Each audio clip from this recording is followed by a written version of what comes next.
SIR শুনানির আগে micro অবজারভারদের সঙ্গে বৈঠক সিইওর। নজরুল মঞ্চে অবজারভারদের সঙ্গে বৈঠক রাজ্যের মুখ্য নির্বাচনী আধিকারিকের। বৈঠকে হাজির স্পেশাল রোল অবজারভার সুব্রত গুপ্ত।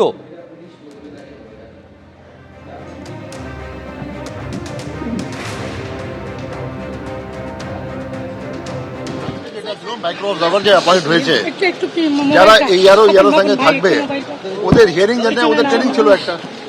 ইসিআই যেটা নির্দেশ আছে মাইক্রো অবজারভার কি কি কাজ করবেন ওটাই বলা হয়েছে। কোনো অসুবিধা হবে না। এটা প্লেন অ্যান্ড সিম্পল যা আছে, প্লেন সিম্পল সব এক্সপ্লেনেশন হয়েছে, সব হয়েছে। There is no problem at all. ওরা সব বুঝে গেছে। ওদের কোনো वो भी नहीं, ওদেরকে দেখতে সামনে হিয়ারিং করাতে হবে, ডকুমেন্ট আপলোড করতে হবে। সবই যেতে মাইক্রো অবজারভার আমরা নিয়েছি এই স্টেটে কাজ করছেন। যে এখানে গভর্নমেন্ট অফিসেস আছে, যেটা আছে পিএসইউ আছে, সব আছে, ওখান থেকে আমরা নিয়েছি ডেটাবেস। আমরা কোনো অন্য স্টেটের অফিস থেকে আমরা নিই কি আমরা মুম্বাই গেছি या আমরা কোথায় অন্য স্টেটে গেছি, ওখান থেকে নিয়ে এসেছি। যে কলকাতা আর যে ওয়েস্ট বেঙ্গল মধ্যে যে অফিস আছে ওদের মধ্যেই আমরা অ্যাপয়েন্টমেন্ট লেটার দিয়েছি।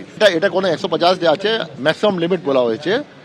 ওর যদি অল্প হবে, ডিপেন্ডস অন হিয়ারিং কিরকম হচ্ছে না হচ্ছে, কোন ইআরও কত ডিসপোজ করতে পারবে একবারে। ওটা হতে পারে 70-80 হতে পারে, 100 হতে পারে, 120 হতে পারে, 150 থেকে বেশি হবে না। আপনারা জানেন যে 27শে ডিসেম্বর থেকে এসআইআর এর শুনানি পর্ব শুরু হচ্ছে, যেখানে গুরুত্বপূর্ণ ভূমিকা থাকবে এই মাইক্রো অবজারভারদের। 4600 জন মাইক্রো অবজারভারের প্রশিক্ষণ ছিল আজকের এই বৈঠকে। যে বৈঠকে উপস্থিত ছিলেন রাজ্যের মুখ্য নির্বাচনী আধিকারিক মনোজ আগরওয়াল। বৈঠক শুরুর আগে কি বলেছেন মনোজ আগরওয়াল, সেই বক্তব্য আপনাদের সামনে রাখলাম। এই বৈঠকে উপস্থিত ছিলেন স্পেশাল রোল অবজারভার সুব্রত গুপ্ত। শুনানি পর্বের আগে মাইক্রো অবজারভারদের নিয়ে শুরু হলো ট্রেনিং বৈঠক। নজরুল মঞ্চে এই বৈঠক শুরু হয়েছে। আমরা দেখতে পাচ্ছি এখানে প্রায় 2 ধাপে এই বৈঠক হবে এবং সেক্ষেত্রে বলে রাখি যেখানে 4600 জন মাইক্রো অবজারভার থাকবে। শুনানি পর্বে তাদের বিশেষ গুরুত্ব রয়েছে। এই মুহূর্তে আমরা দেখতে পাচ্ছি যে মুখ্য নির্বাচনী আধিকারিক মনোজ কুমার আগরওয়াল রয়েছেন, স্পেশাল অবজারভার সুব্রত গুপ্ত রয়েছেন এবং তার সঙ্গে সঙ্গে অন্যান্য আধিকারিকরাও রয়েছে। শুনানি পর্বের আগে মাইক্রো অবজারভারদের নিয়ে ট্রেনিং বৈঠক। নজরুল মঞ্চে কিন্তু এই বৈঠক হচ্ছে, 2টি ধাপে এই বৈঠক হবে। 4600 মাইক্রো অবজারভার থাকবেন এবং দেখা যাচ্ছে যে 2টি ধাপেই রয়েছে মুখ্য নির্বাচনী আধিকারিক, যেমন মনোজ কুমার আগরওয়াল রয়েছেন, সুব্রত গুপ্ত রয়েছেন, স্পেশাল রোল অবজারভার রয়েছেন। এদিকে এসআইআর শুনানি নিয়ে একাধিক অভিযোগ বিএলও ঐক্য মঞ্চের। 2002 সালে নাম থাকলে অনলাইনে না দেখা গেলেও শুনানি হবে না নির্দেশ দিয়েছিল কমিশন। কিন্তু শুরুতে আপনাদের যে ছবিটা রাখছিলাম সেটা হচ্ছে মাইক্রো অবজারভার, তাদের নিয়ে আজকে যে বৈঠক ছিল মুখ্য নির্বাচনী আধিকারিকের। এই মাইক্রো অবজারভারদের একদম যাবতীয় তথ্য চেয়েছিলেন নেতাজি ইন্ডোরের সভা থেকে মমতা বন্দ্যোপাধ্যায়। সেদিন কি বলেছিলেন তিনি দেখব। সেন্ট্রাল গভর্নমেন্টের এজেন্সিরও অনেক বিএলও লাগিয়েছে, এই প্রথম মাথায় রাখবেন। আমার কাছে স্টেট সেন্ট্রালে কোনো পার্থক্য নেই। আমি সবাইকে বলছি যার যার দায়িত্ব পালন করুন, আমাদের যতটা সহযোগিতা আছে আমরা করব। কিন্তু গায়ের জোরে যে কাজটা করতে 2 বছর লাগে সেইটা মাত্র 2 মাসে করতে হবে, যাতে গভর্নমেন্ট আগে থেকে 6 মাস কোনো ডেভেলপমেন্টের কাজ করতে না পারে। বিজেপি তুমি আমাদের সাথে কোনো কিছু খেলে পারবে না।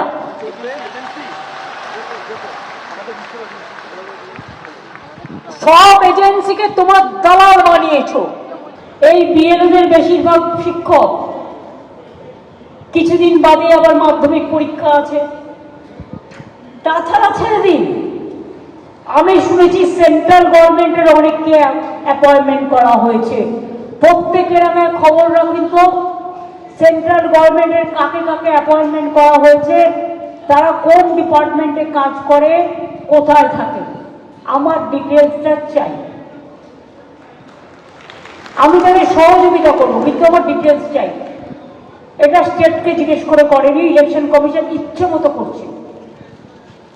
স্টেটের অফিসারদের অবজারভার করছে স্টেটকে না জানিয়ে। আবার মাইক্রো অবজারভার কারা না, তো বিজেপির দালাল দিল্লির লোকেরা। সেগুলো না বোঝে বাংলা, না বোঝে মথুয়া, না বোঝে রাজবংশী, না বোঝে কামতাপুরি, না বোঝে লেপচা, না বোঝে নেপালি। সেগুলো কি করবে? খাবে না খই চড়াবে? কোনটা করবে জিজ্ঞেস করুন। তারা নাকি হিয়ারিং করবে। হিয়ারিং না হলে ইয়ারিং দিয়ে দিন একটা করে। এসআইআর এর শুনানি শুরু হচ্ছে আগামী 27 তারিখ। আর এই শুনানি নিয়ে একাধিক অভিযোগ বিএলও ঐক্য মঞ্চের তরফ থেকে অভিযোগ করা হচ্ছে যে নির্বাচন কমিশনের আগে নির্দেশ ছিল 2002 সালের নাম থাকলে অনলাইনে দেখা না গেলেও শুনানি হবে না। বিভিন্ন জায়গায় ভিন্ন নির্দেশ দেওয়া হয়েছে মৌখিকভাবে, এমনই দাবি করছে বিএলও ঐক্য মঞ্চ। কেউ বলছেন শুনানি করতে হবে, কেউ বলছেন করতে হবে না। কোনো কোনো ক্ষেত্রে শুনানির নোটিশও ইস্যু হয়েছে। সব জায়গায় একই নিয়ম থাকবে না কেন, প্রশ্ন বিএলও ঐক্য মঞ্চের। গত সপ্তাহে বিএলওদের কাছে একটা তালিকা পাঠানো হয়েছিল।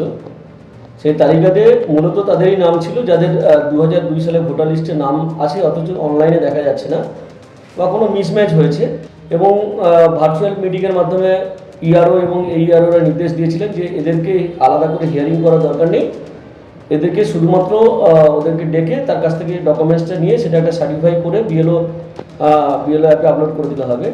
কিন্তু আজকে বিভিন্ন জায়গা থেকে আমরা শুনতে পাচ্ছি রাজ্যের বিভিন্ন প্রান্ত থেকে যে ইআরও এবং এইআরওরা নির্দেশ দিচ্ছেন যে এদেরকেও হিয়ারিং করাতে হবে, এবং সেই হিয়ারিংয়ের নোটিশও কিন্তু বিভিন্ন জায়গায় ইস্যু হয়েছে। কেন্দ্রীয়ভাবে কোনো নির্দেশ থাকবে না কেন? বিএলওদের মধ্যেও যেমন বিভ্রান্তি তৈরি হচ্ছে, ঠিক একইভাবে সাধারণ ভোটার যারা আছে তাদের মধ্যেও কিন্তু বিভ্রান্তি তৈরি হচ্ছে। আর এবার আপনাদের শোনাবো স্পেশাল রোল অবজারভার সুব্রত গুপ্ত ঠিক কি বলছেন এই নিয়ে। 2002-তে যাদের নাম ছিল না এবং অনলাইনে তাদের হিয়ারিংয়ের দরকার ছিল না এক জায়গায় বলছে, আবার আরেক জায়গায় মৌখিকভাবে এরকম ধরনের ওদের কাছে যাচ্ছে যে করতে হবে। ওরা একটু কনফিউশন বিভিন্ন জায়গায় তৈরি হয়েছে। এটা তো স্পেসিফিক নোটিশ দেওয়া হচ্ছে, যাদের হিয়ারিং প্রয়োজন তাদের কাছেই নোটিশ যাবে। যদি নোটিশ না যায় তাহলে হিয়ারিং প্রয়োজন নেই। এটার মধ্যে কোনো কনফিউশনের ব্যাপার নেই। এবিপি আনন্দ এগিয়ে থাকে, এগিয়ে রাখে।